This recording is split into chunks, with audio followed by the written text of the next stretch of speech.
Guys, I have created a monster. I can't stop.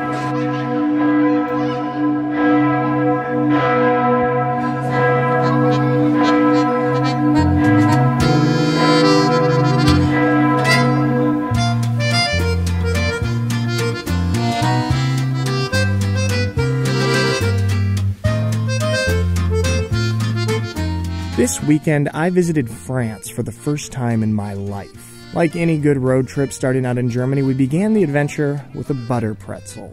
Pretzels are great. Good start. After a 2.5-hour drive and being pretty traumatized by the way Laura pronounces the word cathedral. Say cathedral. Can you believe that? Can you believe that European spin? We arrived in the city of Strasbourg.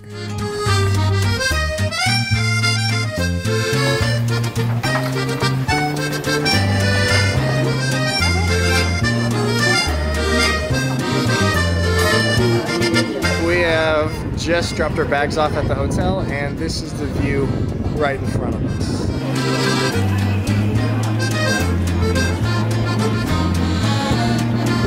So we can't check into our hotel for a little bit, so we dropped the bags off, walking around catching the vibes.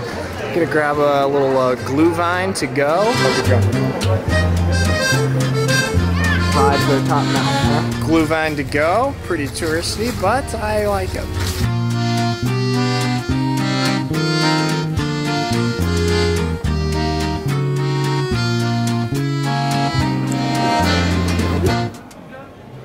Strasbourg lies on the Rhine River right on the French and German border and has a pretty fascinating history where ownership of the city has been exchanged back and forth over the years.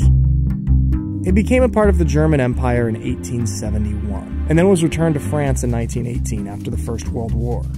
In 1940, Adolf Hitler annexed the region and Strasbourg became a part of the Third Reich. The city was then liberated and returned to France on November 23, 1944 and has remained a French city since then. That's just a tiny sliver because the back and forth history goes much deeper than that, and you can see, taste, and hear the different cultural influences throughout the city. I think we're in Alsace right now. I'm not sure, but I think those traditional Flammkuchen from Alsace. Okay. Yeah, and there's like a traditional thing, so let's get one. Okay.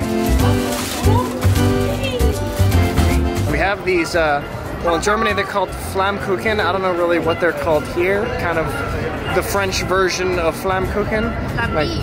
Flambis. Okay, sure. And so we're gonna try these out.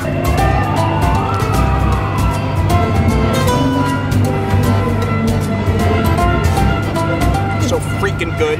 So like tasty, but like light, like a little light thing. Not gonna give me too full, but gonna give me enough energy, and it just, you know, tastes like France.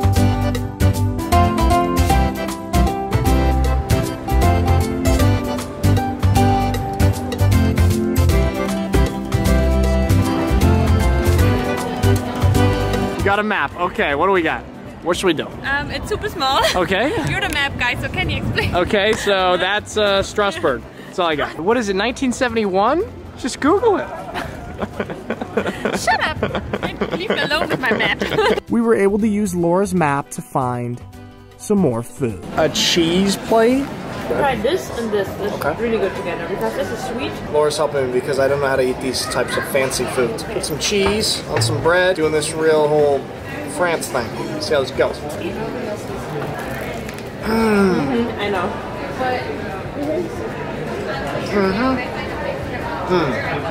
I like that a lot with the sweet thing. And then, of course, some dessert. My first time ever trying macarons.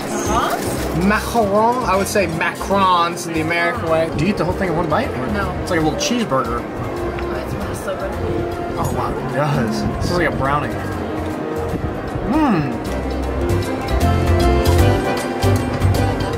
Oh my god. It's really... It's so soft. It's so good. It's really So this is what all the fuss is about with these French people and their macarons. But these are like kind of expensive, right? It's like over €1 for one of these. After all this eating, I was able to use my perfect French skills to reserve a table for dinner. Parfait, je prends la réservation de 9 o'clock. Le nom de la réservation est né. Merci beaucoup. Et à C'est soir. Je parle français. And then we, of course, enjoyed some more delightful French food.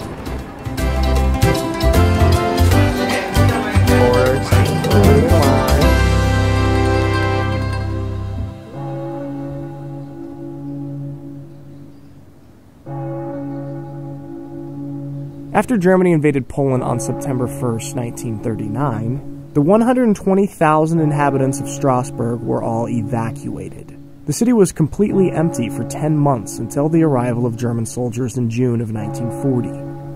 I wanted to get a sense of what such a bustling and vibrant city like this would feel like if it was empty. And so I woke up early to find out.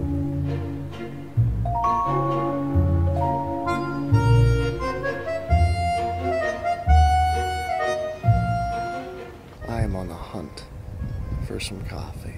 I'm realizing now that it is like 7 a.m.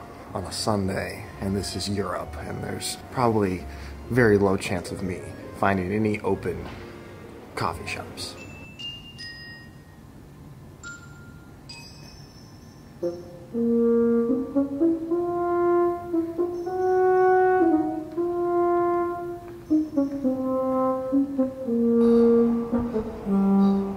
I don't even care that it's absolutely freezing, my hands are shaking, I can barely push the buttons on the camera, and that I can't find coffee anywhere. This is one of the best mornings ever.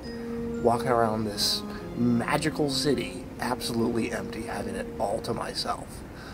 It doesn't get much better than this.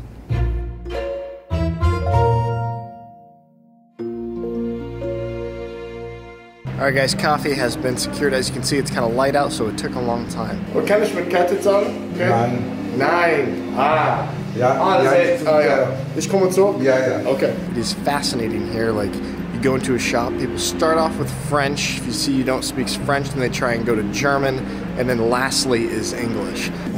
Bist du Deutsch, ja? Ich bin Amerikaner, aber ich wohne in Deutschland. Okay. Yeah. Okay. So it's just an interesting little cultural crossroads here in Strasbourg.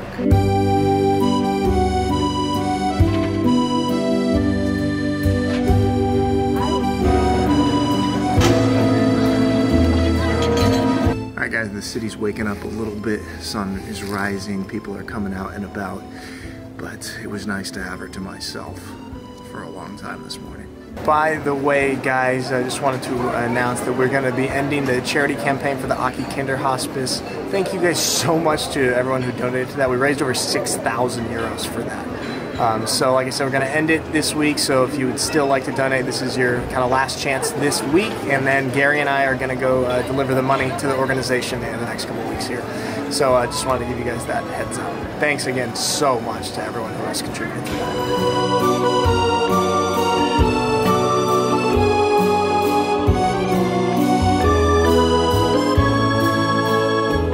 Strasbourg has such a fascinating history that has led it to being a cultural powerhouse today. It's also one of the 4 main capitals of the European Union, along with Brussels, Luxembourg, and Frankfurt. It's been a cultural bridge between France and Germany for centuries, and you can really feel it when you're here. And most importantly, Strasbourg now has the prestigious NALF stamp of approval, and you should definitely check it out if you have the chance. Approved! I don't have a stamp, so I'm just slamming peanut butter on the table, but you know, you get it. Alright guys, see you next time.